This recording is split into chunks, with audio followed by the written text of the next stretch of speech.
Phone की बात मैंने बीच में कही थी, 1-2 दिन बाद आपको सुव्यवस्थित तरीके से, अगर आप अर्जेंसी होगी तो मेरे से बात कर लो, आप कोई दिक्कत नहीं, मैं करूंगा, बात भी करूंगा। बात मैं नहीं करूंगा मेरा भी मन नहीं लगेगा, तो बात तो करना चाहूंगा मैं, लेकिन अति आवश्यक काम हो तब आप मेरे से बात करें।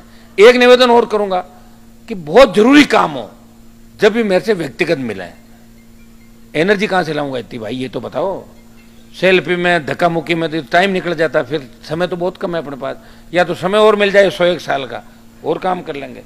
तो अब ये चीज तय करो, जो नजदीकी लोग हैं वो कम से कम परेशान करें, काम ज्यादा करें। काम ज्यादा करोगे सारा काम ठीक हो जाएगा। आप काम अगर कम करोगे, लास्ट में भागदौड़ करोगे तो कोई 2500 से हार जाएगा, कोई 3500 से हार जाएगा, मेरे कोई फर्क नहीं पड़ने वाला, ये भी बता दूं। मैं तो ये कह दूंगा कि मैं तो राजस्थान को जगाने का प्रयास किया था, नहीं जागे तो मैं क्या कर सकता हूं। मैं तो 13 से 18 और 18 से 23 लेके आ गया। लोग तो 6 महीने नहीं रह सकते राज के बिना, 1 महीना सरकार के बिना नहीं रह सकते।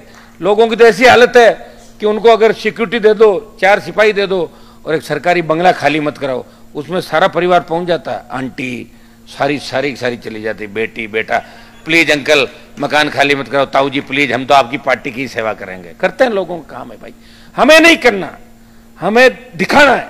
और इस लड़ाई को अगर हम हार गए तो मेरे साथ साथ आने वाले बहुत समय तक कोई नई तैयारी नहीं कर पाएगा राजस्थान के अंदर, कोई हिम्मत नहीं जुटा पाएगा पार्टी बना के लड़ाई लड़ने की। मैंने बड़े बड़े नेताओं को देखा जो 13 से 18 मेरे बीच दांड़ते थे राजस्थान के अंदर, महल की महारानी कहां गए, वो देखा ही नहीं, मैंने तो भाग गए सारे, मैदान छोड़ गए। कोई महारानी के कदमों में चला गया, कोई और चला गया।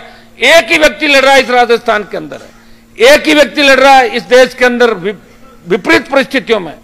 आर्थिक संसाधन ही हमारे पास, लेकिन बच्चों को कभी तंग नहीं किया आप लोगों को कि मेरी ये पूर्ति करो, ये भी नहीं कहा। किसी साहूकार के जाके चंदे की बात नहीं करी। ये कम बात है कि 1 रुपए की रसीद नहीं काट के भी एक व्यक्ति जिंदा है राजस्थान के अंदर, उसे मजबूत रखो, उसे मजबूती दो।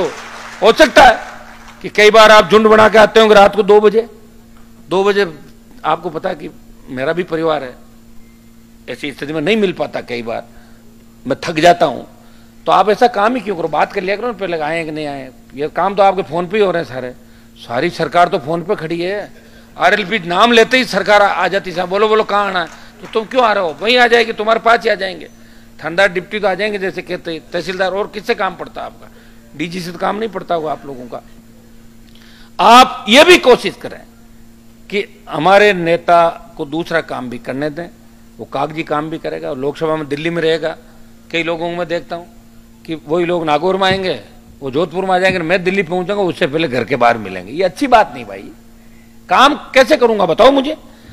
तो ये घर के तरीके से मैं आपको ये उलाना भी दे रहा हूं कि ज्यादा तंग परेशान नहीं करें। 4 महीने आप ठेका भी नहीं लेंगे इस चीज का कि मैं तेरी बदली करा दूंगा, आजा मेरे पास, ये इस चीज को मत लो आप, बिल्कुल ठीक है ना।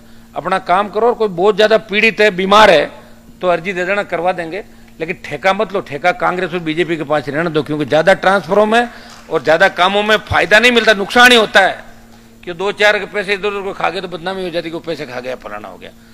तो मैं तो बड़ा जो ये हालात है इसको देख के बड़ा वैसे हो जाता हूं कि क्या हो गया। हाँ, इसमें कोई दो राय नहीं कि कई लोग तो हमारे पार्टी में आते हैं पॉपुलर होने के लिए। RLP के अंदर बच्चे हमारी सोशल, लोग मुझे कहते साहब आपकी सोशल मीडिया की टीम कहां से, मैंने कहता अपना आप ही कर रहे हैं, बच्चे हमारे खुद ही हैं टीम। तो कई लोग आते हैं पॉपुलर होने के लिए, उनका मकसद है कि एक बार जीत जाएं या पॉपुलर हो जाएं, और पॉपुलर होने के बाद कांग्रेस बीजेपी की तरफ भाग जाए। कोई जगह नहीं है वहां भी, कांग्रेस बीजेपी में कोई टिकट नहीं। ध्यान से सुन लेना आप, यहां से जो फेल हो गया वो कहां जाएगा आप भी जानते हो अच्छी तरीके से। यही एक जगह जहां पास होने के बाद अच्छी जगह मिल सकती है, यहां फेल होने के बाद दूसरा स्थान आपको पता कौन सा है। तो इस चीज का भी विशेष रूप से हमें ध्यान रखना। एक बार ढंग से सोच के आप देखो, थोड़ा सा कभी नर्वस हो ना तो मुझे पढ़ लिया करो। किताब तो मैंने मेरे ऊपर नहीं छपवाई, ये डॉक्यूमेंट्री मैं तो पहली बार देख रहा था, मैं तो नहीं छपवाता, शौक नहीं मुझे। कई लोगों को शौक होता, फीता काटते उद्घाटन करते हैं, कई बहुत से राजस्थान में ऐसे नेता है।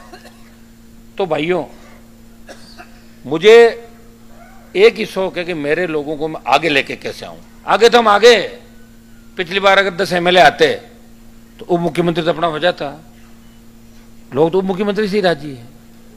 बस उप मुख्यमंत्री कोई पद नहीं होता संविधान के अंदर, लोग राजी होते, उप मुख्यमंत्री बन गया। और मंत्री बन गया, मंत्री बन गया। तो मंत्री की औकात कुछ भी नहीं। मैं देखता हूँ मंत्रियों के बीच ही रहता हूँ भाई।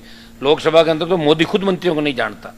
एक दिन हमारे सामने किस्सा हुआ था, एक मंत्री को ये कौन है कि इसको बाहर भेजो कि साहब मंत्री, अच्छा अच्छा ओके ओके, खड़ा कर दिया साइड में। प्रधानमंत्री खुद अपने मंत्रियों को नहीं जानता।